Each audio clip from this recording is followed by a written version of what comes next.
Pernah nggak sih kalian lagi jalan-jalan santai terus ngelihat bunga putih kecil di pinggir jalan yang kelihatan cantik dan rapuh banget? Nah, selamat datang di sesi penjelasan kita kali ini.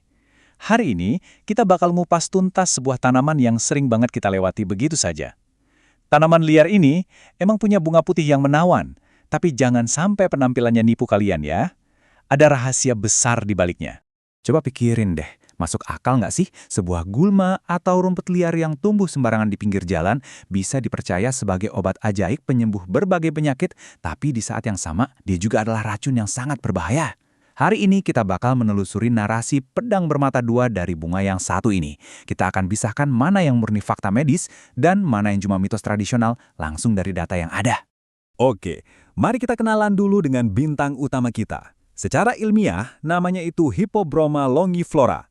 Tapi di Indonesia, kalian mungkin lebih sering dengar nama kitolot, sangkobak, atau kendali. Ini pada dasarnya adalah tumbuhan herba liar yang suka banget tumbuh di tempat-tempat lembab dan terbuka, kayak di pinggir sungai, selokan, atau ya di tepi jalan. Dia ini super terkenal di dunia pengobatan tradisional, tapi ironisnya, reputasinya juga cukup menyeramkan karena dia punya getah putih yang luar biasa beracun. Biar kalian gampang ngenalinnya kalau lagi di luar, bentuk fisik tanaman ini tuh kira-kira begini. Dia bisa tumbuh tegak sampai sekitar 60 cm dengan batang yang cukup lunak. Daunnya warna hijau tua, bentuknya memanjang sekitar 5-17 cm, dan pinggirannya itu bergerigi tajam. Nah, yang paling ikonik pastinya bunganya ya. Bunga putih bersih berbentuk kayak bintang yang mekar di ujung tangkainya yang panjang. Dia juga punya buah kecil berbentuk lonceng yang isinya banyak biji putih. Semuanya ditopang sama sistem akar serabut yang benar-benar kuat. Lanjut ke bagian pertama kita, senyawa kimia ajaib dan pedang bermata dua. Yuk, kita bedah apa aja yang ada di dalam tanaman ini. Kalau kita intip susunan kimianya, resume dari kitolot ini benar-benar impresif. Ibaratnya ini tuh pabrik kimia mini. Dia punya flavonoid yang kita tahu adalah antioksidan dan agen antibakteri yang tangguh. Terus ada saponin. Saponin ini bertindak sebagai antiinflamasi. Tapi hati-hati, dia juga punya kemampuan buat nembus membran dan memecah sel, atau istilah medisnya hemolisis. Selain itu, ada tanin yang berfungsi sebagai antibakteri dan alkaloid, si jagoan pereda nyeri. Kombinasi senyawa-senyawa inilah yang nantinya bakal bereaksi langsung sama tubuh kita.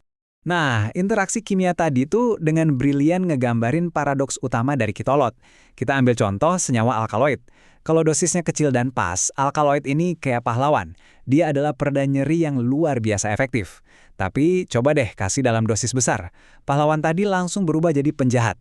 Dia bakal bertindak sebagai racun parah yang bisa memicu alergi, bengkak, kemerahan, mual yang gak karuan, sampai keracunan sistem pencernaan.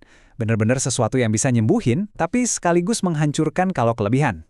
Masuk ke bagian kedua, segudang manfaat kesehatan.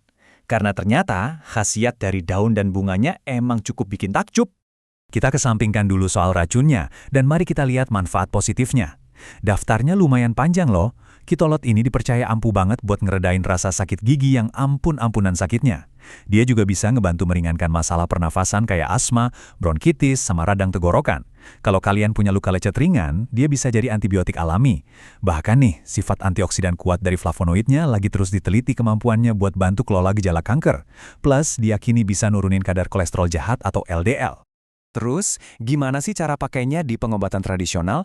Misal nih, buat sakit gigi. Caranya lumayan simpel. Kalian cukup petik 2 atau 3 helai daun kitolot, cuci sampai benar-benar bersih, terus tumbuk sampai halus banget. Habis itu, racikan tumbukan daun tadi diolesin atau dimasukin langsung ke rongga gigi yang berlubang. Tapi ingat ya, ini tuh kerjanya cuma kayak obat bius sementara buat ngilangin nyeri. Kalian tetap wajib banget ke dokter gigi buat nambal atau ngeberesin sumber masalah utamanya. Beda lagi ceritanya kalau buat nanganin gangguan pernapasan kayak asma. Langkah pertama, kalian rebus 2-3 helai daun yang udah dicuci bersih tadi. Nah, begitu mendidih, kalian harus saring air rebusannya hati-hati banget. Pastiin nggak ada satupun ampas daun yang ikut ke bawah ya. Kalau udah jernih, air ramuan ini diminum 2 kali sehari pas gejala asma atau radang tenggorokan lagi kumat-kumatnya. Tapi tunggu dulu, di sini kita harus bersikap sangat objektif. Tolong dicatat baik-baik peringatan medis ini. Walaupun kedengarannya ajaib, pengobatan herbal dari kitolot ini sama sekali nggak boleh dijadiin pengobatan medis utama kalian. Sifatnya itu cuma komplementer atau pelengkap. Terus kalian juga dilarang keras nempelin tumbukan daun ini di atas luka kulit yang robekannya dalam. Kenapa? Karena kalau ada serpihan daun yang nyangkut di dalam jaringan luka, itu malah bisa bikin infeksi sekunder yang jauh lebih parah. Sekarang kita beralih ke bagian ketiga. Perdebatan obat tetes mata, mitos dan fakta. Ini nih penggunaan yang paling bikin heboh di masyarakat. Yang bikin topik ini super menarik adalah seberapa jauh klaim yang beredar dari mulut ke mulut. Coba bayangin, cuma dengan merendam bunga kitolot dan meneteskan airnya ke mata, katanya bisa ngurangin iritasi dan mata merah. Bahkan ada klaim yang lebih gila lagi yang bilang kalau air ini bisa ngobatin katarak, alias ngebersihin lensa mata yang keruh, sampai mengelola glaukoma dengan cara nurunin tekanan cairan di dalam bola mata kita. Tapi disinilah kita harus narik garis tegas, membedakan mana yang mitos dan mana yang fakta. Ada satu mitos bahaya banget yang bilang air kitolot bisa nyembuhin mata minus atau rabun jauh. Katanya sih bisa ngatur ulang fokus cahaya balik ke retina. Tapi faktanya, literatur medis dengan sangat jelas membantah hal ini. Mata minus itu urusannya sama bentuk anatomi bola mata kalian, jadi secara medis nggak mungkin bisa sembuh cuma pakai obat tetes herbal jenis apapun. Satu-satunya cara ngoreksi miopia ya cuma lewat kacamata, lensa kontak, atau prosedur operasi medis kayak LASIK. Dan itu membawa kita ke bagian keempat, awas getah beracun. Waktunya kita ngomongin sisi gelap dan risikonya. Dengarkan kutipan medis ini baik-baik. Ini ditulis langsung dari literatur yang mendalami bahayanya. Penggunaan yang berlebihan pada mata dapat menyebabkan iritasi hingga kebutaan. Getah yang dihasilkan memang cukup kuat sehingga membuat mulut menjadi kering. Ngeri kan? Ini adalah peringatan yang sangat nyata tentang betapa berisikonya ngambil air dari tanaman liar dan netesin itu secara langsung ke organ paling sensitif kita, yaitu mata.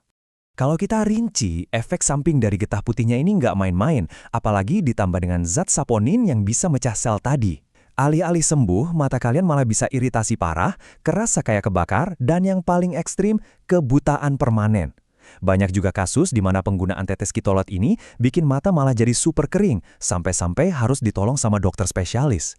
Nggak cuma di mata, buat yang pakai buat sakit gigi, getahnya sering bikin sariawan parah dan tenggorokan kerasa kering kerontang. Dan jangan pernah iseng nelan ini dalam dosis tinggi, karena bakal memicu keracunan pencernaan, mual, dan muntah yang hebat.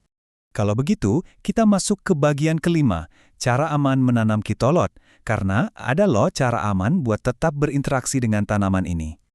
Setelah dengar semua bahayanya tadi, wajar banget kalau kalian jadi agak ngeri.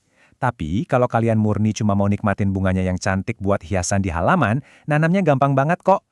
Langkah pertama, kalian bisa mulai dari bijinya atau cukup potong stek batang yang sehat, sekitar 10-15 cm aja. Langkah kedua, tanam di pot yang tanahnya udah dicampur kompos biar kaya nutrisi. Pastiin potnya punya bolongan air yang bagus ya, karena kitolot ini benci banget kalau akarnya tergenang air. Dan langkah terakhir, taruh pot kalian di tempat yang kena sinar matahari penuh, tapi agak tersembunyi dari angin yang terlalu kenceng, biar batangnya nggak patah. Nah, satu hal yang krusial banget saat kalian jadiin dia tanaman hias, keselamatan nomor 1. Kalian wajib banget pakai sarung tangan berkebun pas lagi ngerawat, motong, atau mindahin tanaman ini. Kenapa? Karena begitu batangnya kepotong sedikit aja, getah putihnya itu bakal gampang banget netes. Kalau sampai kena kulit langsung, itu bisa memicu reaksi alergi, bengkak, dan ruam merah yang pastinya bikin hari kalian gak nyaman banget. Pada akhirnya, ini adalah cerita klasik tentang betapa luar biasanya alam kita. Tanaman yang sama yang dari dulu dipercaya ampuh ngeredain rasa sakit gigi yang menyiksa, ternyata adalah tanaman yang sama yang punya potensi buat merenggut penglihatan kalian kalau disalahgunakan. Setelah tahu khasiat penyembuhannya yang lumayan ajaib, yang ternyata bersanding langsung dengan risiko toksisitasnya yang mengerikan, kira-kira kalian secara pribadi masih berani nggak nyoba ngeracik kitolot ini buat obat herbal? Ataukah kalian mending main aman aja dan sekedar nikmatin kecantikan bunganya di sudut taman? Sebuah keputusan yang menarik buat dipikirkan ya. Terima kasih banyak udah ngikutin sesi penjelasan kita hari ini. Sampai jumpa di pembahasan seru kita selanjutnya.